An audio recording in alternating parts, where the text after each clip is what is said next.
Salut tout le monde, bienvenue sur Tamas Champignon. Aujourd'hui, je vous fais une vidéo pour vous montrer comment ça se passe quand j'inocule du substrat. Une ou deux fois par semaine, je fais ça. C'est le moment où on met le mycélium sur grain dans le substrat. Le substrat qui pour moi est à base de sciure de bois. Donc c'est une étape que je fais devant la hotte à flux laminaire. C'est pas obligatoire du tout, vous pouvez le faire dans un espace très très propre, ça peut aussi marcher.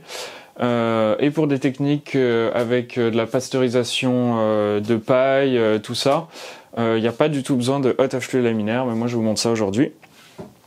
Alors je vais allumer la hotte à flux laminaire et puis je vais mettre un masque parce que je parle en même temps et du coup normalement il est conseillé de pas parler ou chanter quand on est... ça peut arriver de chanter quand on est tout seul.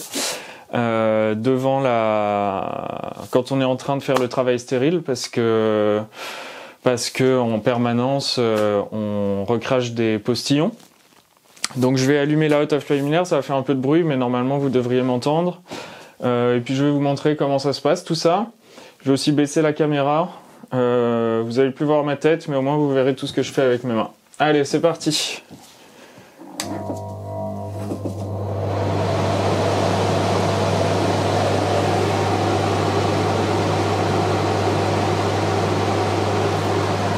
J'ai mon mycélium sur grain.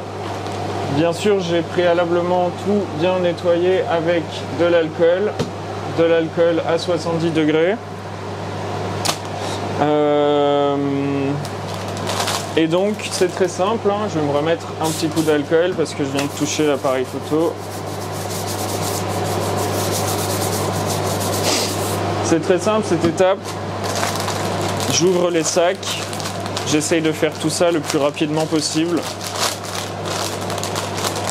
Moins de temps il sera ouvert, moins de chances il y a que des contaminants rentrent dedans. Et je verse du mycélium sur grain dedans. Moi je le fais à l'œil nu parce que j'ai l'habitude, mais je sais que je mets à peu près entre 2 et 5% de mycélium par sac. C'est des sacs de 5 kg moi. Et ensuite,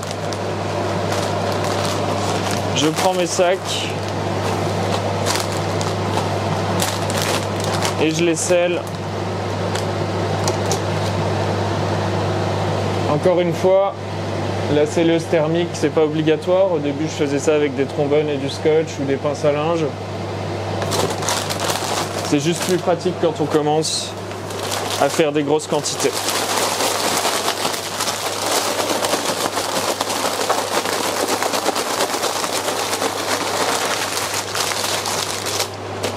Et voilà, on a un sac bien mélangé. Il faut bien faire attention de mélanger dans tout le sac, que le grain soit bien réparti partout.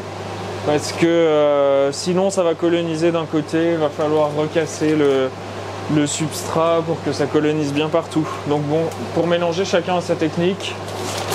Moi, c'est difficile un peu d'expliquer ce que je fais, mais je le retourne plusieurs fois comme ça. Enfin bon, ça prend que avec l'expérience, mais en tout cas il faut bien le mélanger. Et c'est à peu près tout, hein. Maintenant j'ai plus qu'à refaire ça plusieurs dizaines de fois. Et tous les sacs partent en incubation.